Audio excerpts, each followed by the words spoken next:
सबसे पहले भगवान भोलेनाथ के चरणों में प्रणाम करती हूँ, मेरा प्रणाम स्वीकार हो। आदि शक्ति माँ भवानी गौरा के चरणों में प्रणाम करती हूँ, मेरा प्रणाम स्वीकार हो। सभी देवी देवताओं के चरणों में प्रणाम करती हूँ, मेरा प्रणाम स्वीकार हो। आप सभी गुरु भाई गुरु बहनों के चरणों में प्रणाम करती हूँ, मेरा प्रणाम स्वीकार हो। गुरु भाई गुरु बहनों, आप लोगों के सपोर्ट से, आप लोगों के साथ से महादेव की कथा और शिव भक्तों तक पहुंचती है और हमारे गुरु भाई गुरु बहनों तक पहुंचती है। तो आप लोगों से यही निवेदन है कि आप लोग कथा को ज्यादा से ज्यादा शेयर किया करिए ताकि महादेव की कथा और शिव शिष्यों तक पहुंच सके। अगर जो आप लोग चैनल पे नए हैं तो सब्सक्राइब कर लीजिए ताकि जो भी वीडियो पड़े, जो भी कथा पड़े, वो आप लोगों तक आसानी से पहुंच जाए। कमेंट में महादेव का नाम जरूर लिखिए। महादेव का नाम लिखने से, बोलने से सारे कष्ट दूर हो जाते हैं, सारी परेशानी दूर हो जाती है। और कथा जब महादेव की ही चल रही हो, भगवान की ही महिमा की गुणगान चल रहा हो, तो कथा को पूरा सुनना चाहिए। आधा अधूरा सुनने पे एक तो कोई ज्ञान प्राप्त नहीं होगा और दूसरा महादेव का अपमान होगा।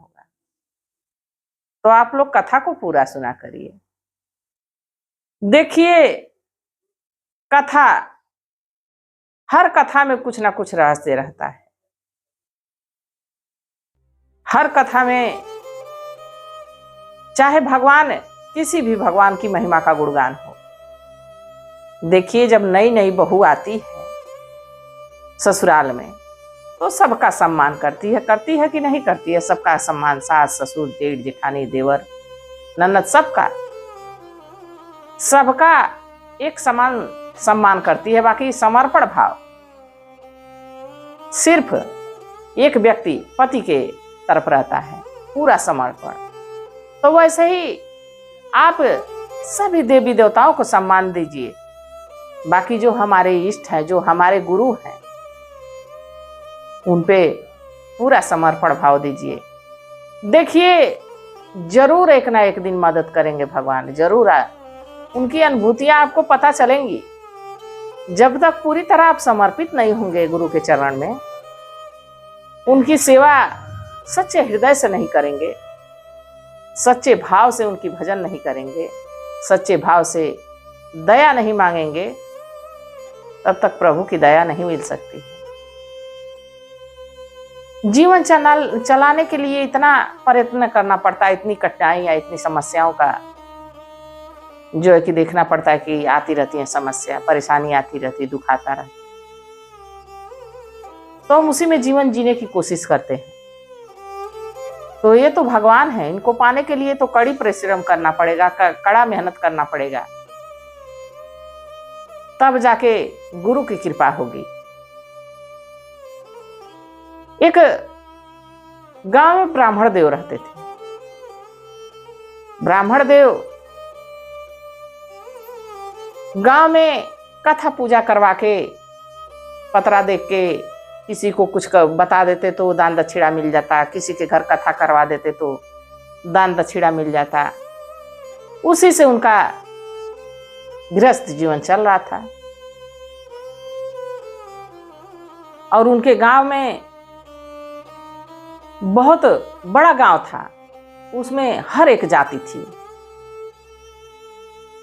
हर एक बिरादरी उस गांव में थी। तो ब्राह्मण देव सबके यहाँ अपना पूजा पाठ करवाते, दान दक्षिणा मिल जाता, तो गृहस्थ जीवन ठीक ठाक चल ही जाता था। एक दिन उस गांव के कुछ दूर पे एक शिवलिंग दिखा। शिवलिंग दिखा तो गांव वालों ने सोचा कि हमारे गांव के समीप ही शिवलिंग मिला है, अगर जो इसकी पूजा आराधना की जाए तो जरूर हमारा गांव विकसित हो जाएगा, जरूर हम लोगों का जो है कि समस्या दूर हो जाएगी। तो सारे गांव वाले कहे कि अच्छी बात है, चंदा लगा के यहाँ एक छोटा सा मंदिर बनवा दिया जाता है। मंदिर रहेगा तो भगवान की पूजा पाठ सब लोग बारी बारी कर लेंगे। और वहाँ सबका नंबर लग गया कि इस दिन फला दिन ये लोग करेंगे, फला दिन ये लोग करेंगे, फला दिन ये लोग करेंगे। मतलब हफ्ते के 7 दिन बांट दिए गए कि फला फला आके वहाँ पूजा करेंगे। बाकी उसी में से कोई पूजा करने आता, कोई पूजा करने नहीं आता, कोई पूजा करने आता, कोई नहीं आता। किसी दिन किसी का नंबर आता तो उसको दूसरा काम रहता, वो आ ही नहीं पाता। इस तरह से भगवान के मंदिर पे शुरू शुरू में तो सभी लोग बढ़ चढ़ के गए पूजा पाठ करने। बाकी कुछ समय के बाद धीरे धीरे धीरे धीरे सब लोग अपने अपने कामों में व्यस्त होते गए, मंदिर वीरान पड़ते गया। अब उस गांव में महामारी आ गई। जैसे आप देखें कि कोरोना आया था, वैसे ही महामारी आ गई, लोग त्राहि त्राहि करने लगे। तो जो वहां के सरपंच थे वो कहे कि लग रहा है कि ये महादेव का प्रकोप है, उनकी पूजा अर्चना ठीक से हो नहीं पा रही है। क्योंकि वहां पे कोई पुजारी रख दिया जाता है तो महादेव की पूजा ठीक टाइम से वो करता, सुबह शाम आरती पूजा करता, सुबह शाम भोग लगाता। हम लोग से ठीक से पूजा हो नहीं पा रहा है। तो सारे गांव वाले भी सहमति जताए। तो कहे कि जो हमारे गांव में ब्राह्मण जी हैं जो कथा पूजा करवाते हैं, उन्हीं को उस मंदिर पे रख दिया जाए। सब लोग ने हामी भर दी कि ठीक कह रहे हैं। अब ब्राह्मण देव से लोग पूछे कि ऐसा है ब्राह्मण देव कि आपको मंदिर पे रख दिया जा रहा है, आप मंदिर पे रहिए, भगवान की सेवा करिए, सुबह शाम उनको भोग प्रसाद लगाइए, आरती पूजा करिए, और जो भी दान दक्षिणा बनता है पूरे गांव के लोग आपको देते रहेंगे, उससे आपका घर चलेगा। ब्राह्मण गरीब थे, सोचे कि इससे अच्छा काम क्या मिल सकता है।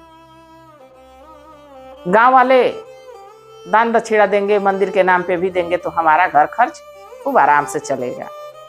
पुजारी जी को वहां बैठा दिए। अब पुजारी जी सुबह शाम भगवान को स्नान ध्यान कराते, रोज उनका भोग प्रसाद आरती पूजा करने लगे। धीरे धीरे समय कटने लगा। अब महादेव की कृपा से दान दक्षिणा भी बढ़िया आने लगा। अब उन लोगों का परिवार खूब बढ़िया से चलने लगा, खूब बढ़िया से। अब उनकी पंडिताइन जो थी वो भी साड़ी कपड़ा बढ़िया बढ़िया पहनने लगी। विकास होने लगा उन लोग के परिवार में। बाकी होता है ना कि भगवान की दया हो जाए, अगर जो थोड़ा मिल जाता है तो लोग सोचते हैं कि थोड़ा और मिल जाए, थोड़ा मिल जाता है तो थोड़ा और मिल जाए। ये मन की इच्छा कभी समाप्त नहीं होती है, हमेशा लगी रहती है। ये मन ही तो है जो तरह तरह की बातें उत्पन्न करता रहता है, तरह तरह के मन में भाव जगाता रहता है कि हमको ये वस्तु चाहिए, हमको ये वस्तु चाहिए, हमको ये साड़ी चाहिए, हमको ये कपड़ा चाहिए। अब पंडिताइन के मन में लालच आते गया। एक दिन ब्राह्मण देव से कहीं कि ऐसा है कि दान दक्षिणा तो मिल ही रहा है, बाकी जिस भगवान की सुबह शाम आप आरती पूजा कर रहे हैं, उस भगवान से कभी क्यों नहीं मांगते हैं?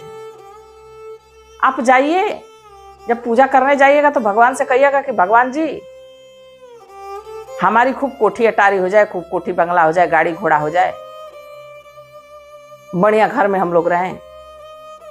अगर जो हमारी इच्छा नहीं पूरी होगी तो हम आपकी पूजा पाठ करना बंद कर देंगे, और तो और आपका मंदिर इतना गंदा कर देंगे कि यहाँ कोई श्रद्धालु आएगा नहीं। अब ब्राह्मण देव गए, भगवान को स्नान करवा लिए, इसके बाद मंदिर की साफ सफाई कर लिए। इसके बाद जब महादेव के पास बैठे शिवलिंग के सामने तो कहे कि हे महादेव, ऐसा है कि रोज हम आपकी सेवा करते हैं, इसके बदले में कुछ तो ध्यान दीजिए, कुछ तो हमको समझिए कि हमको आवश्यकता है, घर की जरूरत है, गाड़ी की जरूरत है, हमारी बीवी को गहने की जरूरत है, कपड़े की जरूरत है। आप पूरा क्यों नहीं कर देते? आप पूरा नहीं करेंगे तो सुन लीजिए, मैं आपकी पूजा पाठ बंद कर दूंगा, और दूसरा तो मैं मंदिर को गंदा कर दूंगा, इस मंदिर में कोई दर्शन करने आएगा नहीं। महादेव और मैया पार्वती उस ब्राह्मण देव की लालच भरी बात को सुन रहे थे। मैया कहीं कि ये भोलेनाथ, ये तो गजब हो गया। पूजा पाठ तो नहीं करेगा, वो तो समझ में आता है, आपका मंदिर तक गंदा कर देगा। भगवान मुस्कुराने लगे, कहे कि मैं इसकी इच्छा जरूर पूरी करूंगा। वो अघरदानी है, कब किसको क्या दे दें सिर्फ वही जानते हैं। अब महादेव कहे कि हम इसको देंगे। महादेव एक सेठ का रूप बनाए, धोती कुर्ता सदरी पहने, टोपी लगाए, हाथ में घड़ी और दूसरे हाथ में एक बड़ा सा बैग जिसमें नोटों से पैसा, एकदम बिल्कुल नोटों से बैग भरा हुआ था पैसे से, लेके पहुंचे मंदिर के पास। जब मंदिर के पास पहुंचे तो वहां ब्राह्मण देव पूजा करके मंदिर बंद करके जा ही रहे थे। तो सेठ जी पूछे कि ऐसा है ब्राह्मण देव कि दान पेटिका कहाँ है इस मंदिर में। तो जब ब्राह्मण देव देखे कि सेठ के हाथ में बहुत बड़ा सा बैग है, लग रहा है कि चढ़ावा आज बढ़िया करेगा, तो ब्राह्मण देव शिवलिंग की तरफ देख के कह रहे हैं, बारे महादेव आपकी लीला तो अपरंपार है, हम तुरंत अपनी इच्छा जाहिर किए, तुरंत आप पूरा करने लगे। बताया कि भैया भैया बगल में है, जाइए। अब वो सेठ जी गए, वो तो महादेव थे। सेठ जी गए और उस दान पेटिका में ठूस ठूस के खूब पैसा भर दिए। ब्राह्मण देव से कहे कि देखिए ये जो पैसा मैं दान पेटिका में डाल रहा हूं मंदिर के कार्य में ही खर्च करिएगा। ब्राह्मण देव कहे कि हाँ हाँ भाई, मैं इसको मंदिर के कार्य में ही खर्च करूंगा। इसके बाद जो पैसा बैग में बच गया, सेठ जी कहे कि इसको मैं ढो के लेके आया हूं, ढो के लेके जाऊं, दान पेटिका बड़ी छोटी है, ऐसा करता हूं कि ये पैसा आप रख लीजिए। ब्राह्मण देव बड़ा प्रसन्न हुए कि अब क्या पूछना है, अब तो इस पैसे से मैं अच्छी गाड़ी खरीदूंगा, अच्छा घर बनवा लूंगा। बड़ा प्रसन्न हुए, बैग ले लिए, वहां से सेठ जी चले गए। बैग लेके अब दौड़े दौड़े ब्राह्मण देव अपने घर पहुंचे। अपनी पत्नी को बुलाए, अरे भाग्यवान सुन रही हो, अरे थोड़ा ठंडा पानी कुछ मीठा लेके आओ। तो ब्राह्मण देव की पत्नी कही, हाँ आ गए, पहाड़ धक्का मार के आ गए, अब इनको पानी दे दो, इनको खाना दे दो, और सुख के नाम पे कुछ है नहीं, टूटी फूटी झोपड़ी है, और रोज जजमानों का दिया हुआ थोड़ा सा अनाज मिलता है, उससे खा भोजन बन जाता है, बस वही खा लो, बस जिंदगी कट रही है, अच्छा कार्य तो कुछ हो ही नहीं सकता। ब्राह्मण देव कहे कि अरे ऐसा क्यों ताना मार रही हो, तुरंत कपड़ा पहनो, चलो आज जो कहोगी वो खरीदेंगे, आज जो कहोगी वो खरीदेंगे। ब्राह्मण देव की पत्नी बड़ा प्रसन्न हुई, ब्राह्मण देव को पानी पीने के लिए दी, इसको झटपट साड़ी उड़ी पहन के तैयार हुए। ब्राह्मण देव उनको सुनार के दुकान पे लेके गए, जौहरी के, खूब तरह तरह के गहने खरीदे। इसके बाद वस्त्र की दुकान पे लेके गए, खूब बढ़िया बढ़िया साड़ी खरीदे। अब दोनों पति पत्नी घर आए। ब्राह्मण देव की पत्नी पूछी, ये बताइए कि इतना पैसा आया कहां से। ब्राह्मण देव कहे कि जैसा आप कही थी, हम महादेव से कहें, महादेव तुरंत ऐसी कृपा हुई है कि एक सेठ आया है और दान पेटिका में खूब ठूस ठूस के पैसा भरा है, जो पैसा बच गया हमको दे दिया।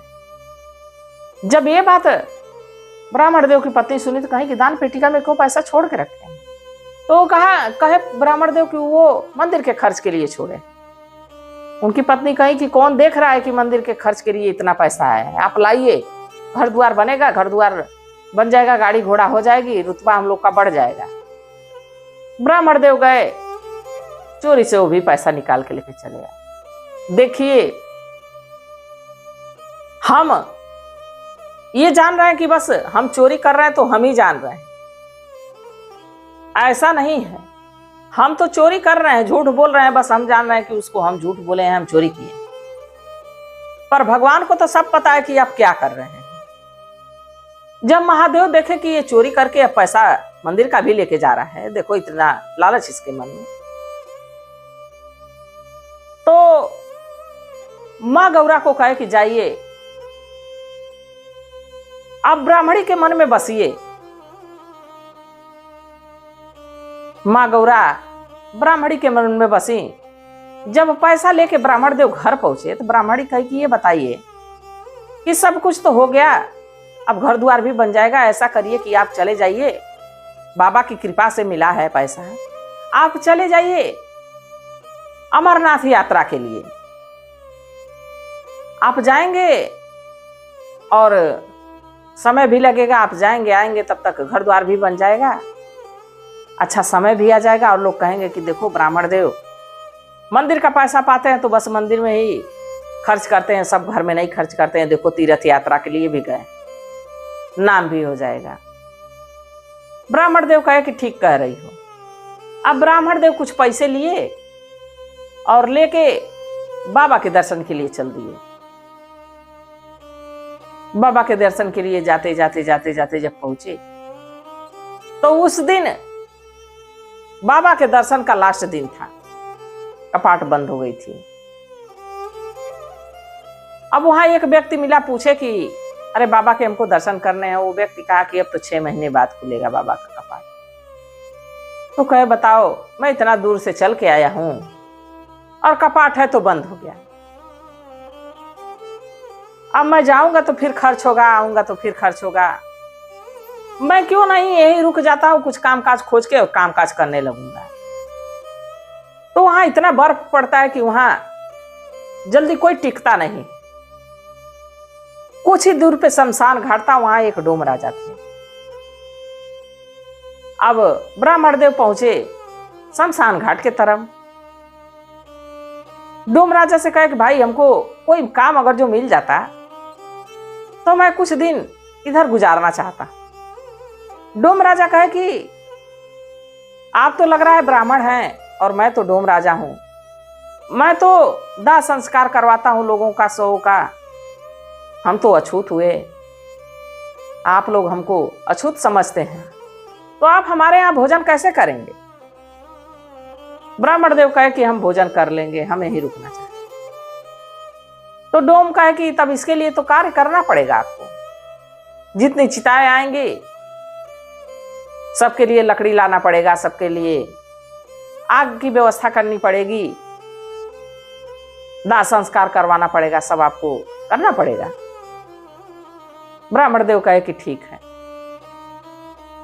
ब्राह्मण देव कुछ पैसे भी लेके आए थे भगवान को दान करने के लिए। अब वहीं रुक गए, धीरे धीरे धीरे धीरे पैसा उनके पास का खत्म हो गया।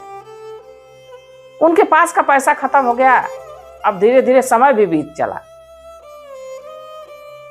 जब कपाट फिर दोबारा खुला तो डोम राजा उनको हिसाब करके 500 रुपये दिए। ब्राह्मण देव बड़ा प्रसन्न हुए, कहे कि मैं तो जो पैसा लेके आया था खाने पीने में खर्च हो गया, अगर जो मैं यहाँ काम नहीं किया रहता तो पैसा भी नहीं मिला रहता। बताओ, इतने बर्फबारी में इतना काम मिला, इतना पैसा मिल गया, बहुत ना है। इसी में से मैं भगवान को अर्पण करूंगा, भगवान को चढ़ावा करूंगा।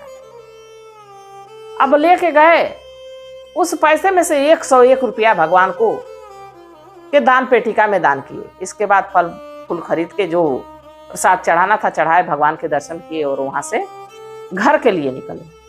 घर आए तो देखे कि जिस झोपड़ी में पहले रहते थे उसी झोपड़ी में उनकी पत्नी है, फटी पुरानी कपड़ा पहनी है, सब कुछ पहले जैसा हो गया है। ब्राह्मण देव पूछे कि अरे भाग्यवानी, ये क्या हो गया, हम लोगों का घर द्वार क्या हो गया, रुपया पैसा क्या हो गया। तो उनकी पत्नी कहीं कि बहुत आपके जाने के बाद बहुत बीमारी आ गई, बहुत बीमार मैं पड़ गई, समझिए कि जान बच गई, सारा रुपया पैसा सारा घर द्वार उसी में बेच बेच के उसी बीमारी में लग गया। ब्राह्मण देव कहे कि ये तुम्हारी लालच का सब नतीजा है, अगर जो मैं मेहनत करके कमाया रहता तो पैसा बचा रहता है। भगवान की दया से वो सेठ जी पैसा दिए थे तो उस पैसे का तुम हमारे मन में लालच डाल दी, हमको भी लालच हो गई, तुम उसका अनयूज की, मंदिर का पैसा भी खा गई। तो महादेव कैसे श्राप नहीं देते, कैसे महामारी नहीं आती। पत्नी लगी रोने ब्राह्मण देव की, अपने पति से लगी क्षमा मांगने। कहे क्षमा मांगना हो तो महादेव से मांगो, जाओ उनसे कहो, हमसे क्षमा मांगने से क्या मिलेगा। हम तो खुद महादेव की शरण में रह के हमारी आंखें खुल गई हैं, समय रहते तुम्हारी भी खुल गई, तो तुम महादेव से माफी मांगो। दोनों पति पत्नी जाके शिवलिंग के सामने बैठ के महादेव से लगे माफी मांगने। कि हे महादेव, आपने तो दिया, पर हमने और की लालच में जो दिया उसको भी बर्बाद कर दिया। और वो लोग तब से सच्चे हृदय से भगवान की पूजा अर्चना करने लगे। जो भी दान चढ़ावा मिलता मंदिर में खर्च करते। धीरे धीरे मंदिर भव्य हो गया। दोनों पति पत्नी का मान सम्मान भी बन गया। दोनों लोग सुखी पूर्वक उस मंदिर में रहने लगे। तो गुरु भाई गुरु बहनों, सच्चे हृदय से भगवान को अगर जो पूजो तो सारी व्यवस्था वो करते हैं, और अगर जो भगवान से छल कपट करो तो वो दूना आपके साथ छल कपट हो जाएगा, आप समझ नहीं पाएंगे। तो सच्चे हृदय से भगवान को अपनाइए। और मैं भी महादेव से यही हमेशा कामना करती हूँ कि हे महादेव, हे शिव गुरु, जो आपकी महिमा का गुणगान कर रहा है, जो आपकी महिमा का गुणगान सुन रहा, उस पे अपनी दया दृष्टि बनाए रखिएगा, सदा उनको खुश रखिएगा। इसी कामना के साथ हर हर महादेव।